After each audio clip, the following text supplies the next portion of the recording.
खास तौर से फास्ट फूड या ऐसी कोई भी फूड आइटम्स जो दांतों में चिपकते हैं, उनमें से सारी चीज़ें आती है। पिज़्ज़ा, बर्गर, मैदे से बने हुए चीज़ें, बहुत सारे बिस्किट, बहुत सारे चॉकलेट्स और कोई भी इस तरह के पदार्थ जो दांतों में चिपक जाते हैं और जो आसानी से नहीं छूटते।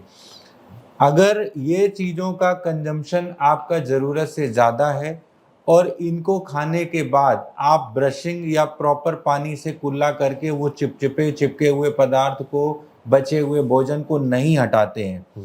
तो निश्चित रूप से मानिए कि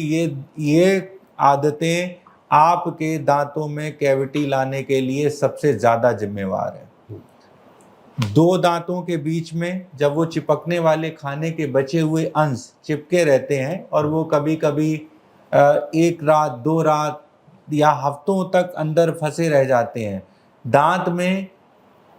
उस जो बचे हुए खाने के अंश हैं, उस पे बहुत सारे बैक्टीरिया अटैक करते हैं। जब बैक्टीरिया उस बचे हुए भोजन को कंज्यूम करते हैं, तो उसके बदले में वो वहाँ पर एसिड रिलीज़ करते हैं और वो एसिड जब दांतों की सरफेस से कांटेक्ट में आता है, तो एक साथ 2 दांत खराब होते हैं। जैसे बीच के दांत के कांटेक्ट में खाना चिपका, तो वो इस दांत को भी खराब करेगा और इस दांत को भी खराब करेगा।